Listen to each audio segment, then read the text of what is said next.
We've been together doing business for one recession going into two, and we know that no matter what this business turns into tomorrow, the land will still be here, the house will still be here, and so we have something to pass down. Always do something with it. No, man, but honestly, I've always respected the way you view. Can you say that again? I don't think they heard you. First of all, before we get into that, how do you have something where my cup empty? Not one piece of food, not a little Asian patty or something like that. I wouldn't eat it, but no food.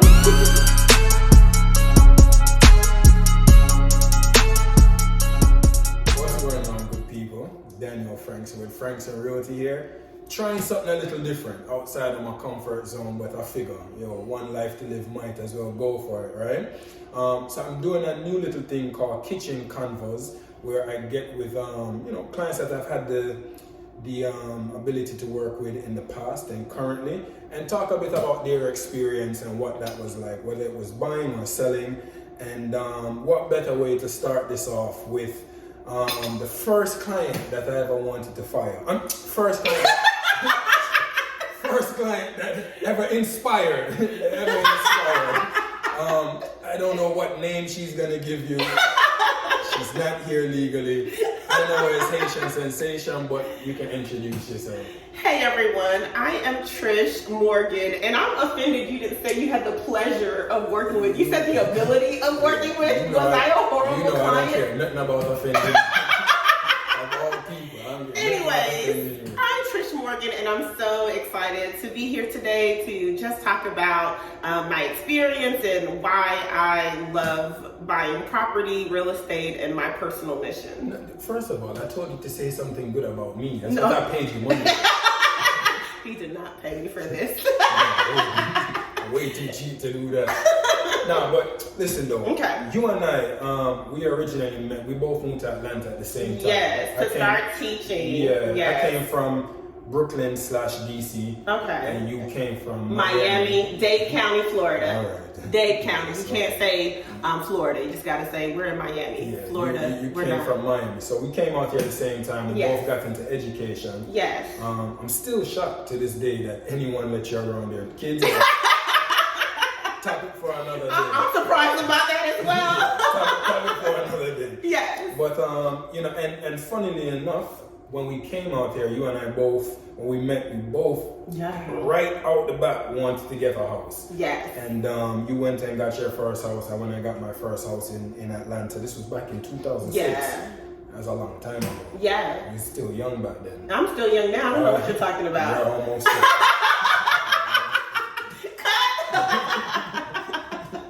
But ever since then, and I'll be serious for a second. Like, your mission at the time was to acquire property. Yeah. And I believe that this is something you watched your dad do. He's a big inspiration in terms of you believing in owning real estate. Yeah. You got your first home back then.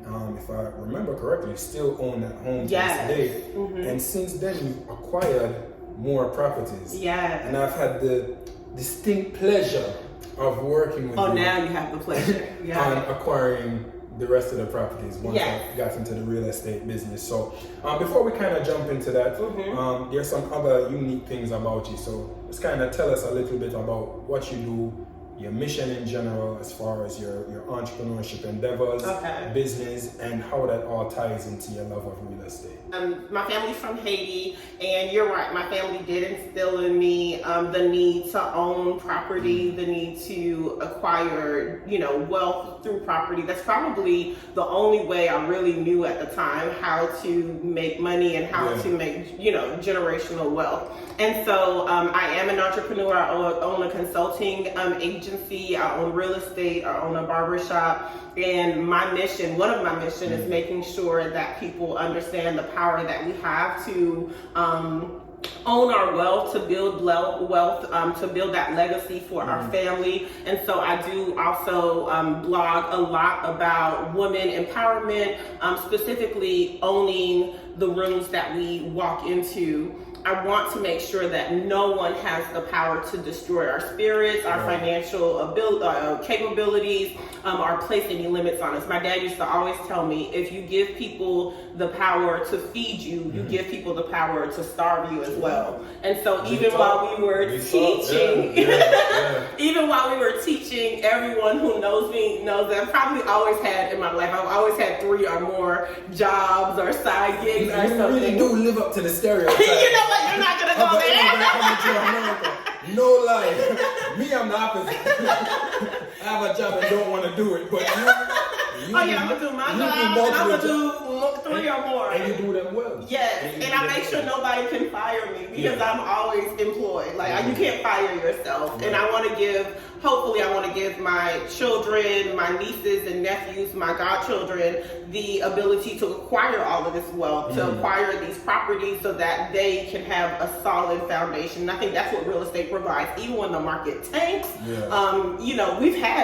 we've been together doing business for 1 recession going into 2, and we know that no matter what this business turns into tomorrow, the land will still be here, the house will still be here, and so we have something to pass down. Always do something with it. No, man, but honestly, I've always respected the way you view. Can you say that again? I don't think they heard you. First of all, before we get into that, how do you have something where my cup empty? And not one piece of food, not a little Asian patty or something like that. I wouldn't eat it, but no food. But no, man, all jokes aside, when we initially got together, because this is where we're sitting in property number 3 that we've done together. Yes. Property number 3, all very different, and we'll touch on that in a second. But one of the things you made clear to me back then, and I hope you don't mind me sharing, is you had a goal out the gate to acquire $1 million worth of real estate. Yes. Right? And we've done it. We've done it. I hope I get a piece of this when it's time to go. He got his piece. He got his piece. I hope I'm not forgot about them. But what I'd love to kind of chat with you about today, kitchen conversations, is the unique experience with this property that we're in now, because very different from the first one. Yes. And the first one is that's the golden star right there, right? Yes. Second one was probably the easiest. I mean, it was a breeze. Walk through. Great move as well. Yes. This one you acquired in what we know to be probably the most hectic real estate market many people have ever experienced. I mean, I've talked to fellow colleagues that have 30 years in the business and said that the real estate market of 2020 and 21, never seen anything like it before. Yes. So I know for you it was a different experience. So tell me a little bit about that. Okay, and so we have done 3 transactions together. Altogether, I have 5. And I want to talk about the experiences because they have been completely different. So the first experience, we moved in at the same time, and that was when the market was about to bust. I'm telling you, they were giving homes away. Like, I was able to get a house with 0 down payment. They paid for all the closing costs. I just literally moved in. They were like, do you want to put your social security number on this line and sign on this line, and you can have this whole 4-bedroom. $500.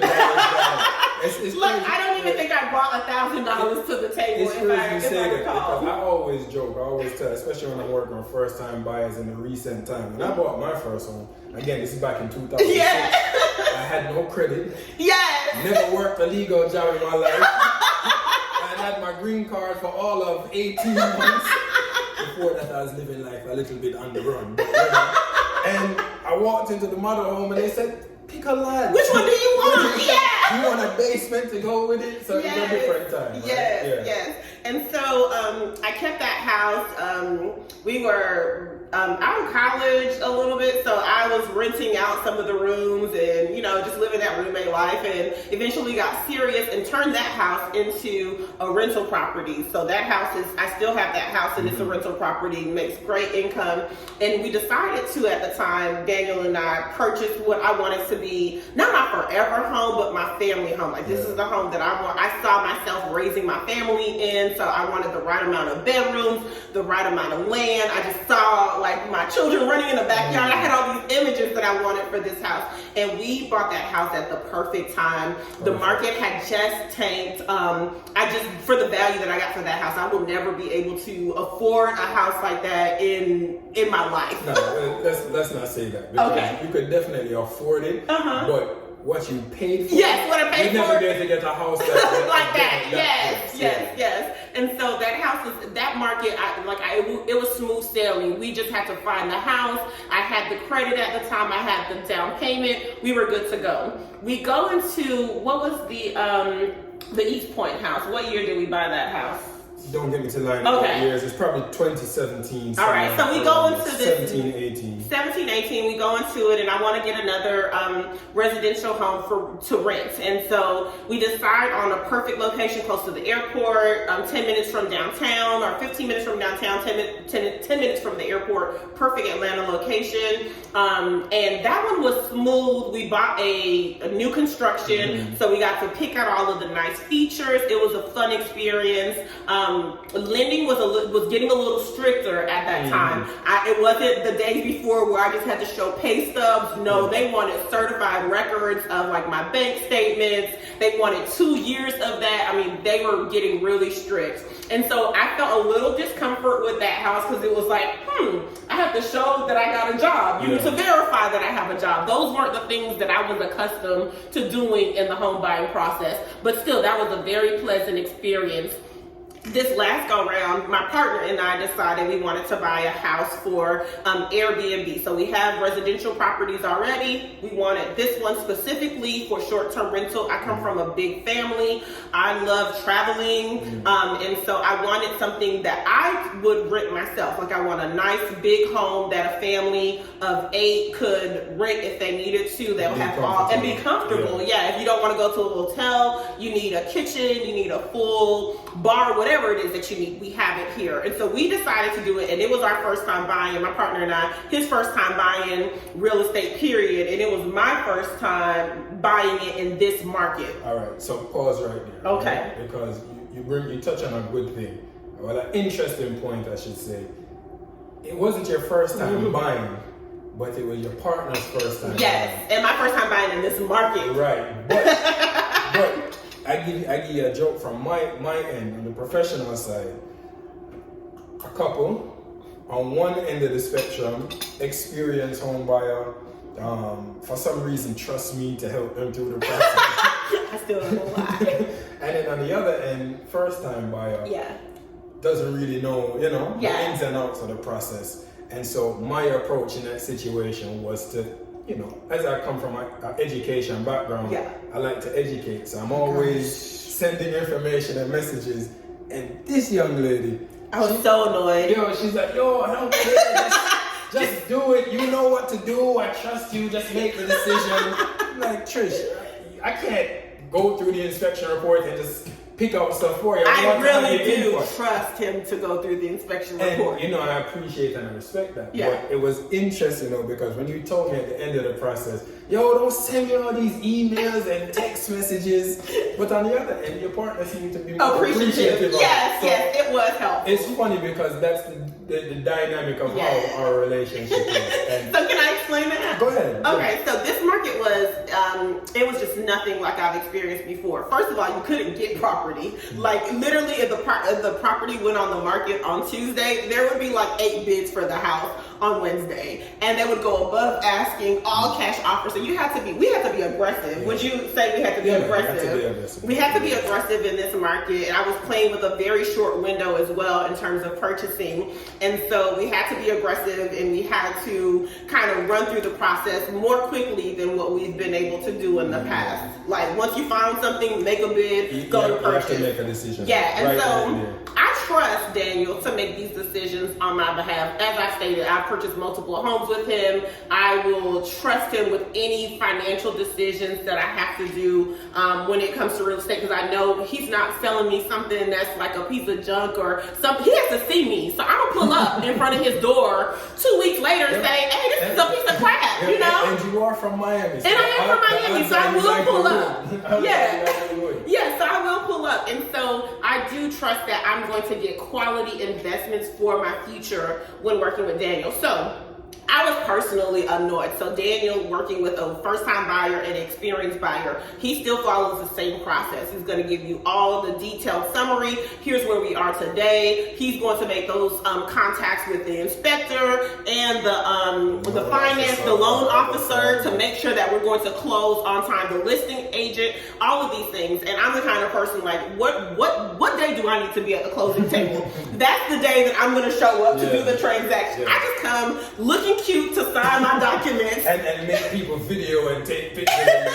Yes, I just needed to do my little photo shoot. I'm just here to sign the documents that say I'm in debt for the rest of my life.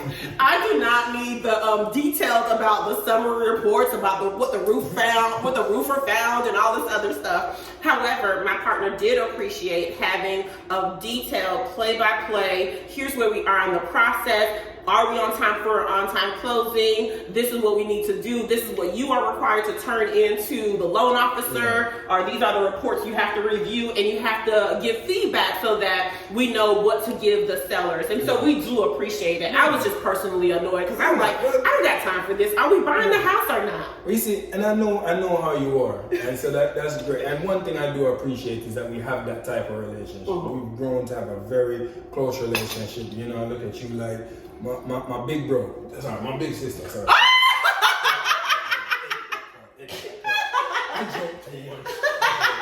You know my bro though. Yeah. No, but listen, I mean, for me, so from a professional standpoint, to answer that, yeah, it feels good to know that you have somebody that trusts your professional expertise that much that they say, yo, take the ball and run with it. Yeah. But at the same time, like, here's our limit. Yeah. Here's the limit. At the same time, man, I am so. Customer service is such a big part of what I do that I feel like, okay, I'm looking at the inspection report. I have a good sense of what we need to try and get. I have a no but idea. I'm like, is the roof on? I need to get your feelings on. I'm like, is the roof gonna fly away tomorrow? If it's not, sign the paper before somebody comes in. Yeah. But no, man, that was good. But you also mentioned that there were other aspects of this experience that were a bit different. Yeah. So, just share with me something else that was different. So we spoke about the fact that you had to be aggressive in the market. Yeah.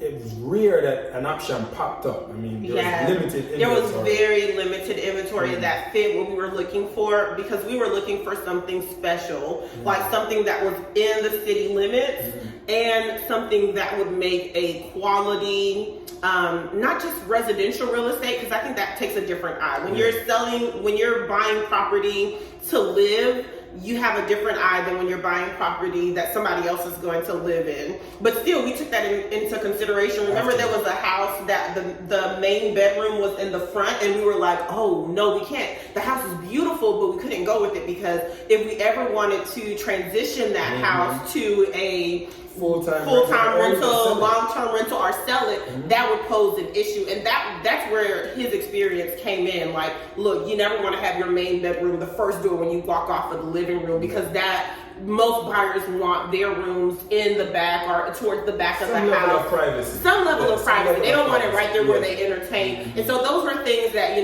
having you around, unfortunately, helped us with it, helped us understand, like, okay, how to look at this for multiple uses. And that's one of the things that's really important when buying real estate. Like, it's not just a short-term investment. It is a multi-generational, and at least for my purpose, my purpose is so that my kids can decide where they want to live. I'm not holding these properties to eventually sell them to some, I don't know, Zillow or whoever's buying up all the houses. My properties are going to my godchildren, to my children, and to my nieces and nephews. So I buy homes that I would want my children to live in. And so we think about all those things. So so location was the priority this time. It was hard finding something in the city limits, because Atlanta is not the Atlanta we knew 10, 15 years ago. When we came here in 06, it's like two different worlds. Yeah, I mean, at that time they were selling homes for like $175. You could get like a McMansion anywhere in the city proper. No, 175 is like you can't get a shack. You can't anything. Get the backyard of somebody's not house. getting anything. No. Yeah, so you have to be aggressive. Yeah, man. But I will say, I think you made a great choice with this particular property. Yeah, I'll take you on a tour in just a second. No, we won't. This is kitchen conversations, not tour my house. We'll do that in your video. But I think you made a great choice. And just to clarify, so this particular property uses Airbnb, and I take it so far that's been going good for you. This has been a good experience. Yes. So women closed in April. We put it on the market in May. We put it on the listing websites on May to do short-term rentals, and we have been booked every week since we put it on there. We haven't had a down week, but we are in the city. The home is nicely decorated, and it's in an area that people need to access all of the things that are around here, like the dome, the AU Center, Tyler Perry. Mercedes-Benz Stadium. Oh, it's not the dome? No, it's not the dome. Okay. Mercedes-Benz. Do you live in Atlanta or you don't live in Atlanta? I got property in Atlanta. Thanks to you. Several. Yeah. Big move. Yeah, trying to top down on me. Hold up. But don't let me get bit body up here. Hold on. You see why you always gotta go so Why you gotta go now part you gotta edit that whole part. Now you gotta take the whole part out. That's not the me. whole thing. No, I'm not doing that. It's you. Anyway, Trish, Yes. you know you're my dogs, man. And, Yes. always love working with you, all jokes aside. Yes. And yeah, I've loved watching you just acquire and build your little real estate empire. Big. Your big real estate empire. Thank you. And so I look forward to us catching up on the next one, alright? Yes.